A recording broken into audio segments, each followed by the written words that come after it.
और पिछले 8 महीनों में जब से मुझे जिम्मेदारी दी गई, राजस्थान का ऐसा कोई गांव मैंने नहीं छोड़ा जिसमें तंवर भाई रहता है और उससे मिलने का प्रयास नहीं किया हो। मेरा केवल और केवल एक ही संकल्प रहा है कि जिस जाति में जन्म लिया है उसका ऋण भी इसी जीवन में उतार कर जाना है। क्षत्रिय कुल में जन्म लेना ये मेरे लिए सौभाग्य की बात है, लेकिन तंवर कुल में जन्म लेना मेरे लिए परम सौभाग्य की बात है। जिस पांडव वंश ने जहां से भगवत गीता का उद्भव हुआ, उस कुल से अगर मेरा संबंध है तो मैं अपने आप को सौभाग्यशाली मानता हूं। रामदेव राजा से लोक देवता का जन्म मेरे कुल में हुआ। अभी हम बड़बड़ में गए थे तो वहां उमदा महाराज है, 36 कौम के लोग उनको मानते हैं। इसी गांव में बाबा भगवान दास जी महाराज का मंदिर है, 36 कौम के लोग उनको मानते हैं। और हमने गत दिनों जब प्रताप जयंती का आयोजन किया तो हमने सारी सीमाओं को काटा और एससी समाज से लेकर और हर समाज के लोगों को मंच पर बैठाकर सभा बनाकर उनका सम्मान किया और सर्व समाज के लोगों को बुलाकर यह संदेश देने का प्रयास किया कि क्षत्रिय वंश आदि काल से लेकर आज तक सभी कौमों को साथ लेकर चलने का मादा रखता है और साथ रखता है। ये हमारे लिए जो नैरेटिव सेट किया जा रहा है कि हम शोषण करते हैं, इसके सबसे बड़े जिम्मेदार अगर कोई है तो हम स्वयं है। हमने जवाब देना बंद कर दिया है। हम लोग जब बोलने का समय होता है तो चुप रह जाते हैं। आजकल एक नई बीमारी पैदा हुई है समाज के अंदर।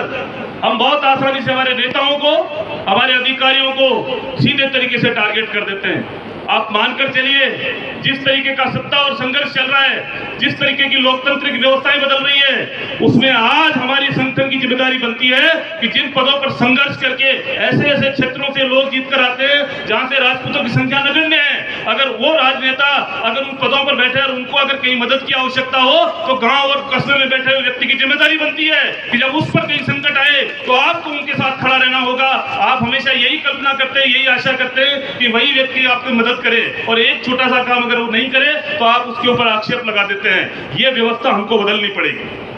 हम पिछले कई दिनों से गांव-गांव क्षत्रिय समाज के कार्यक्रम चला रहे हैं और आप हमारे बैनर पर देख सकते हैं हमारा संकल्प हमने तैयार किया कि स्वस्थ, सुरक्षित, शिक्षित और संगठित तंवरावटी के लिए हम लोग कार्य कर रहे हैं। हम प्रयास कर रहे हैं कि शिक्षा का जो नवाचार हो रहा है उसके अंदर हम हमारे विद्यार्थियों को साथ लेकर चले और उनको, क्योंकि बिना शिक्षा के उचित रोजगार की व्यवस्था हम नहीं कर सकते।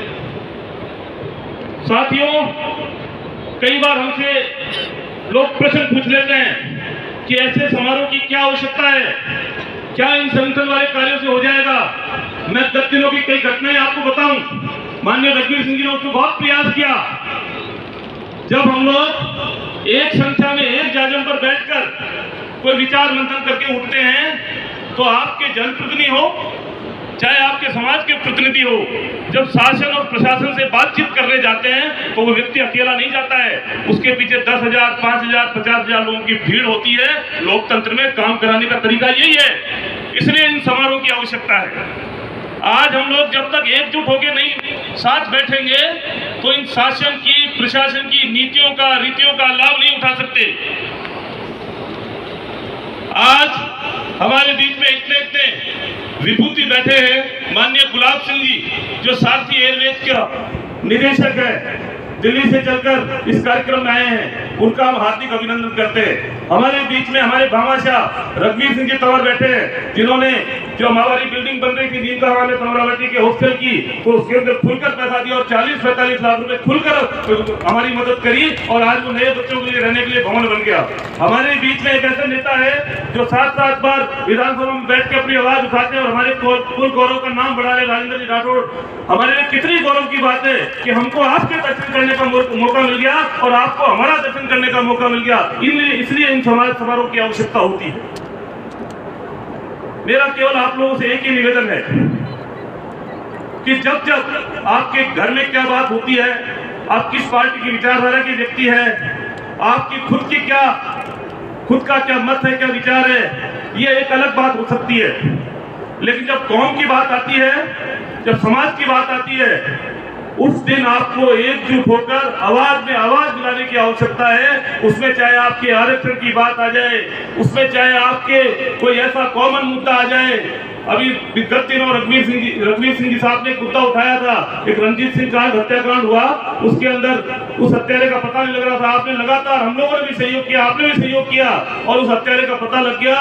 और लोग कहते थे कि साहब तमरावाटी के अंदर जनरली लोगों का एक परसेप्शन तैयार हो गया था कि साहब यहाँ जो तमरावाटी है उसके जो तंवर राजपूत है वो जागरूक नहीं है। ये परसेप्शन बिल्कुल गलत है। मैं तो गांव-गांव और घर-घर जाके आया हूँ, ऐसी कोई बात नहीं है। खूब संपन्नता है, खूब लोग कमा रहे हैं, खूब शिक्षा में आगे बढ़ रहे हैं। बस सही बात यह है कि एक साथ बैठकर एक दिशा में सोचने की आवश्यकता है। बस एक कमी है, बाकी कहीं कोई कमी नहीं है। सकारात्मक सोच के साथ अगर हम आगे बढ़ेंगे तो निश्चित रूप से हम लोगों को सफलता मिलेगी।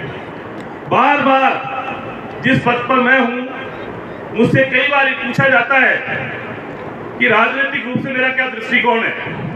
मैं आज हमारे सारे तमरावटी के भाई यहाँ पधारे हुए हैं, मैं स्पष्ट रूप से कहना चाहता हूं कि निश्चित रूप से मैं तमरावटी का अगर प्रतिनिधित्व कर रहा हूं तो मेरा पहला धर्म तंवर के साथ रहेगा, इसमें कोई दो राय नहीं और रहना भी चाहिए इसके अंदर। अब राजनेताओं की बात है कि वो अपनी अपनी तैयारियां करें, लेकिन यहां हमको ये भी सोचने की आवश्यकता होगी कि अगर सभी व्यक्ति कोई बहुत बड़े पदों पर नहीं जा सकते हैं। आपका जो स्तर है, जिस लेवल पे आप काम कर रहे हैं, आप मेहनत कीजिए। कौम कभी भी किसी के साथ धोखा नहीं देती है। आप भूस्वामी आंदोलन से लेकर जयपुर में होने वाले क्षत्रिय संघ के कार्यक्रम को देख लीजिए। समाज ने कहीं भी अपनी तरफ से कोई कमी नहीं छोड़ी। जब जब नेताओं ने, जब जब सामाजिक संगठनों ने आह्वान किया, अपनी कड़ी कमाई का पैसा खर्च करके लोग वहां पर पहुंचे और अपनी संख्या दिखाई है। अब अगर कहीं कोई कमजोरी महसूस होती है तो वो हमारे नेतृत्व की तरफ से होती है। तो नेतृत्व को भी सोचने की आवश्यकता है कि वो भी जब आपके पास कोई व्यक्ति पहुंचे, कोई गरीब राजपूत पहुंचे, अंतिम पंक्ति में बैठा हुआ व्यक्ति पहुंचे, तो उस व्यक्ति के लिए आप लोग भी सजग रूप से उसके लिए प्रयासरत रहें। क्योंकि असली अगर लोकतंत्र की मार किसी के ऊपर पड़ रही है तो उस गरीब और कोने पर बैठे व्यक्ति को पड़ रही है। न तो उसको ज्ञान है, न उसको कानून की समझ है। हमारा वास्तविक काम यही रह गया है कि हम उसको मुख्य धारा से जोड़ें और उसको ये समझाएं कि आपके पास ताकत है, उस ताकत को पहचानो और उस ताकत से अपना समय बदलने का प्रयास करो। आप किसी की तरफ याचक की भूमिका में मत जाओ, आप में आंख मिलाकर बात करो। और मैं तो खुलकर कहता हूं कि जो नेता अगर आपको फोन नहीं उठाता, उसका झंडा उठाने की जरूरत नहीं है आप लोगों को। आप लोग मजबूत हो। तमरावटी के अंदर अगर आप लोगों को कोई भी काम की आवश्यकता पड़े, तो ये तमरावटी की राजपूत सभा की कार्यकारिणी हमेशा आपके साथ एकजुट रूप से खड़ी है।